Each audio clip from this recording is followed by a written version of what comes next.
est une parole de vie, une parole de foi qui est là pour nous aujourd'hui parce que Dieu désire qu'on soit des hommes et des femmes de foi qui marchions dans sa présence et dans sa puissance pour changer le monde. Est-ce que ça t'est déjà arrivé de te poser la question quand tu pries, est-ce que je prie bien? Est-ce que j'ai dit les bonnes choses? Jésus, quand on lui a posé cette question, il a donné comme réponse un enseignement.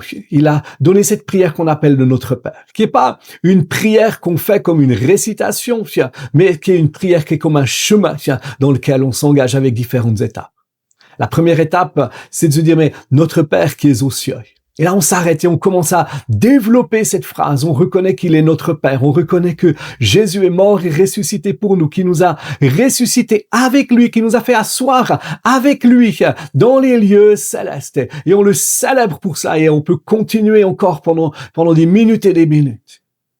La deuxième étape, c'est que ton nom soit sanctifié. On reconnaît qu'il n'y a pas d'autre nom que le nom de Jésus qui sauve, qu'il est l'unique, qu'il est l'incomparable. On reconnaît qu'au nom de Jésus, tout genou fléchit, dans les cieux, sur la terre, sous la terre, que toute langue confesse qu'il est Seigneur à la gloire de Dieu le Père. On déclare son autorité, on déclare sa puissance.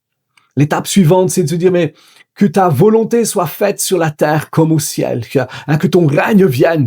On reconnaît qu'il est le roi, qu'il a une volonté qui est bonne, qui est parfaite, qui est agréable. On choisit de s'aligner avec cette volonté. On choisit de marcher dans ses projets. On choisit de dire, c'est plus moi qui vis, c'est Christ qui vit en moi, et je vis pour toi. L'étape suivante, c'est cette étape où on dit, mais Seigneur, donne-nous aujourd'hui notre pain quotidien, où on lui dit, Seigneur, voilà mes besoins, mais on le remercie pour tout ce qu'il a déjà fait. On commence par remercier pour ce qu'il a fait, et ensuite on lui dit, voilà ce que j'ai besoin. C'est une étape sur laquelle on s'arrête pas longtemps parce que Dieu sait ce qu'on a besoin, et il pourvoit. L'étape suivante, elle est encore plus personnelle, c'est l'étape où on dit, pardonne-nous nos offenses, comme on pardonne aussi à ceux qui nous ont offensés. On choisit de se séparer de tout ce qui nous sépare de Dieu. On reconnaît nos fautes, on lui demande pardon pour nos fautes de manière spécifique, mais on choisit de pardonner. Parce que le pardon est quelque chose de non négociable, parce que ça nous sépare de Dieu. L'étape suivante, c'est ne nous soumets pas à la tentation, mais délivre-nous du mal.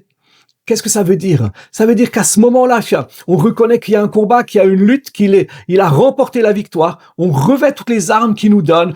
Tu peux les trouver dans Éphésiens 6, 10 à 18. Et on saisit ces choses-là. Et on termine en disant, car c'est à toi qu'appartiennent le règne, la puissance et la gloire au siècle des siècles. Et on lui donne toute la gloire. Et j'aimerais te dire, tu peux prier tous les jours cette prière. Fais ce chemin jour après jour. Tu vas voir la différence dans ta vie de prière. Sois béni. Bye bye.